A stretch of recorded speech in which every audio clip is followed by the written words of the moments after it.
بركة وفقد موجع. Doktrin-doktrin yang tidak bisa diterima akal sehat dan sangat merusak akidah, saya pikir. Itu leluhur kami Al-Faqih Muqaddam, Mi'raj satu malam 70 kali. Astaghfirullahalazim. Rasulullah sallallahu alaihi wasallam hanya diizinkan Allah Mi'raj ke Sidratul Muntaha seumur hidup satu kali. Ketika ada orang mengatakan bahwa moyang kami bisa Mi'raj satu malam 70 kali, ini telah merendahkan Rasulullah, telah menghina Rasulullah sallallahu alaihi wasallam. Ada lagi berita-berita khurafat.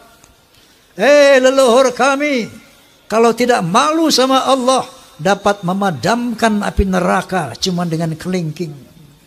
Inna lillahi wa inna ilaihi raji'un. Kalau tadi menghina Nabi, sekarang menghina Allah subhanahu wa ta'ala. Banyak cerita-cerita khurafat yang lainnya. Ada seorang tukang kacang namanya Sulaiman. Ini tukang kacang sangat cinta sama habaib. Kalau habaib minta kacangnya dikasih semuanya. Saking cintanya sama habaib. Man minta kacang dikasih semua. Man minta kacang dikasih semua. Satu saat si Maman mati. Begitu Maman mati, lapor ini orang kepada Habib tadi. Beb, Maman mati. Ini Maman ahli maksiat. Ibadahnya berantakan. Datanglah ini Habib. Ngasih surat. Ditaruh di lehernya di belakang mayit itu. Man. Nanti kalau Munkar wa Nakir tanya, jangan dijawab. Kasih aja ini surat. Inti masuk surga tanpa hisab.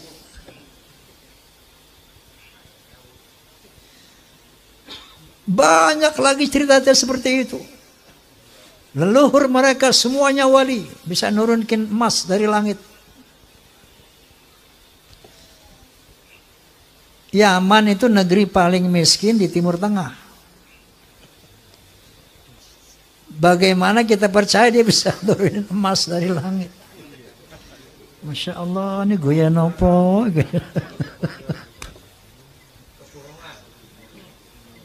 Banyak khurafat-khurafat yang mengajarkan. Ya.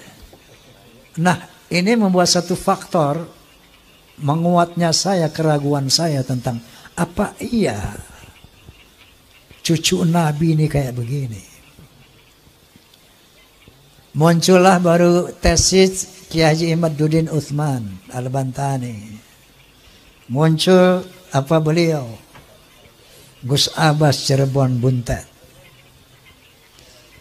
Saya enggak mengerti ilmu nasab. Tapi saya tidak bodoh-bodoh amat untuk meneliti apa yang diuraikan oleh Kiai Haji Imaduddin Utsman. Beliau bercerita di antaranya bahwa yang namanya Ahmad bin Isa, keturunan Rasulullah sallallahu alaihi wasallam, sejak abad ke-4, ke-5, ke-6, ke-7, ke-8 sampai 9 awal itu tercatat di dalam manuskrip kuno. Hanya punya anak 3, yaitu Muhammad, Ali, dan Hasan. Muhammad, Ali, dan Hussein. Selama 550 tahun itu sejarah menulis itu. Tiba-tiba di abad ke-9 akhir muncul Ubaidillah sebagai anak Ahmad bin Isa yang ke-4. Enggak usah pintar-pintar amat untuk meneliti, untuk menerima hal ini. Cukup punya akal yang waras cukup punya akal yang sehat, kita bisa melihat, oh kalau begitu Ubaidillah ini cantol, cangkokan. Kiai Madudin tentu saja sebagai seorang kiai, mujtahid bahkan, bisa menjelaskan secara ilmiah bahwa kepalsuan Ubaidillah ini. Saya undanglah Kiai Madudin di podcast saya. Kemudian dalam rangka, karena saya saat itu sebagai penengah ingin mencari siapa sih yang benar ini, apakah Ba'alawi, apakah Kiai Imad. Maka saya undanglah dari Rabithah Alawiyah sebagai penyeimbang. Saya undang Ustaz Taufik Segaf, tidak hadir.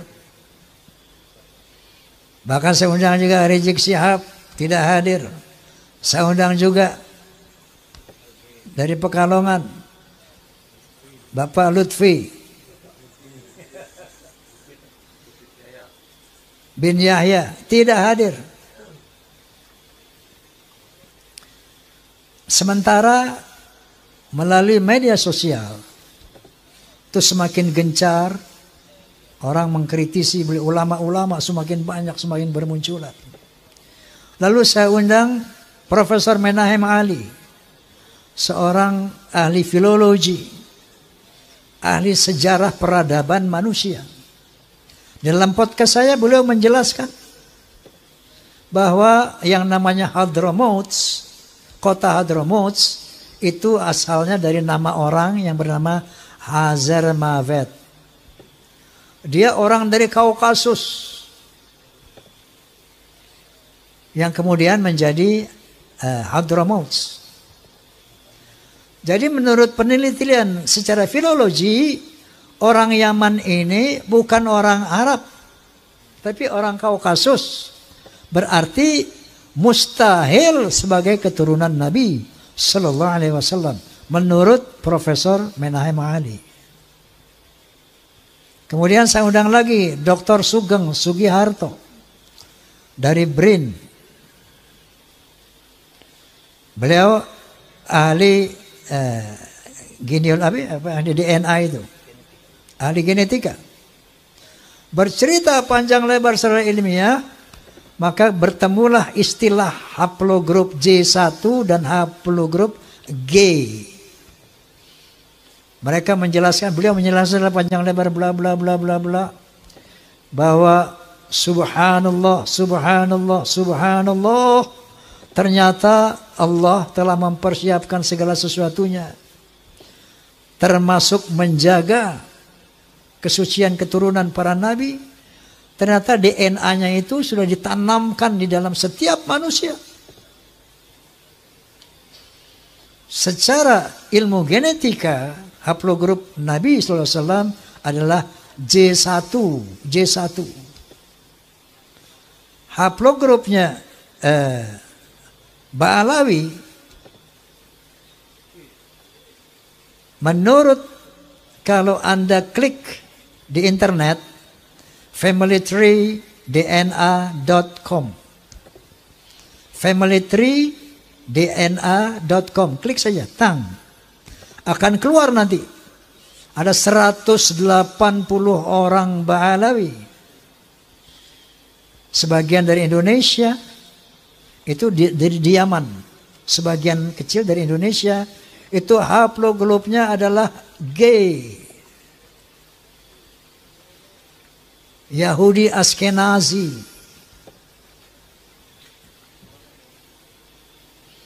Nah, dari 3 disiplin ilmu ini, menurut sejarah, menurut ilmu nasab, menurut ilmu filologi, menurut ilmu DNA, maka muncullah hakul yakin bahwa Ba'alawi bukan keturunan Nabi Sallallahu Alaihi Wasallam.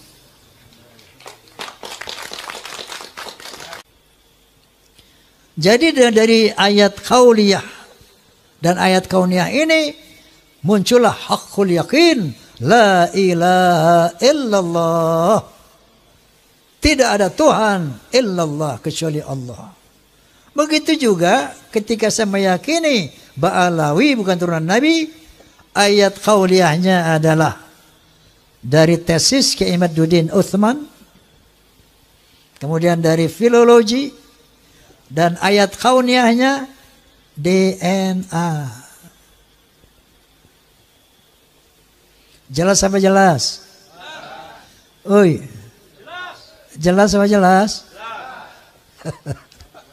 Saya mau tanya, Anda pun yakin tidak bahwa Ba'alawi bukan turunan Nabi? Yakin apa tidak? Alhamdulillah. Allahu Akbar. Allahumma salli ala Muhammad. Masya Allah, Masya Allah. Biqawmi yaqilun. Kalau makanya Allah selalu mengatakan gunakan akal, gunakan akal. Afala tatafakkarun, gunakan fikiran. Gunakan akal.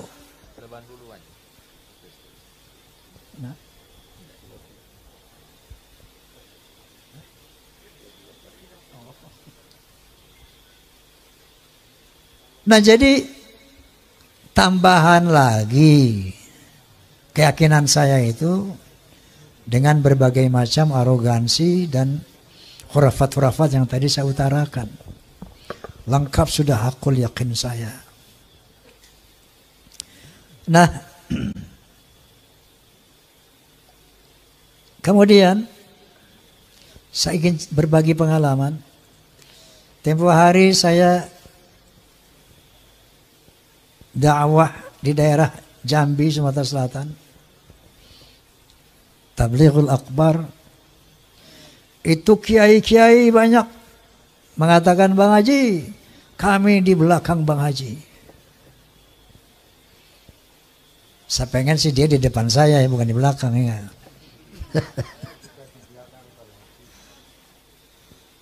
Ketika saya mengadakan pentas Soneta Group di Banjarmasin, ada satu kesempatan kita berkumpul dengan para pejabat. Salah satu pejabat daerah mengatakan, Bang Haji, saya yakin bahwa sebagian besar rakyat Indonesia sama dengan Bang Haji. Allahumma sholli ala Muhammad. Allahu Akbar. Kenapa? Karena mereka sejak ratusan tahun melihat fenomena ini. Terakhir dalam podcast saya bahwa kita bangsa Indonesia tidak boleh diam melihat fenomena ini. Kenapa? Ada indikasi mereka mau menjajah Indonesia. Indikasinya jelas sekali. Ada yang bagian memalsukan kuburan. Di mana-mana dibikin kuburan-kuburan palsu. Alhamdulillah, menurut keterangan beliau juga sudah banyak yang dibongkar. Ada kuburan-kuburan keramat seperti di Madura, kita lihat di YouTube. Sudah lama sebagai nama orang itu, tiba-tiba ditambah namanya menjadi ada Ba'alawinya gitu. Assegaf. Yang paling trending yaitu KRT Sumo di Ningrat di Semarang, diganti namanya dengan Habib Hasan bin Toha bin Yahya. Kuburan-kuburan palsu, Masya Allah. Seluruh Jawa, di Kalimantan, banyak sekali ternyata. Ini ternyata strategi pertama. Untuk memberikan kesan kepada bangsa Indonesia bahwa, itu lihat, para habaib lah yang datang ke sini dan menjadikan orang-orang Islam ini menjadikan orang menjadi Islam. Oleh karena itu Wali Songo pun diklaim sebagai Ba'alawi.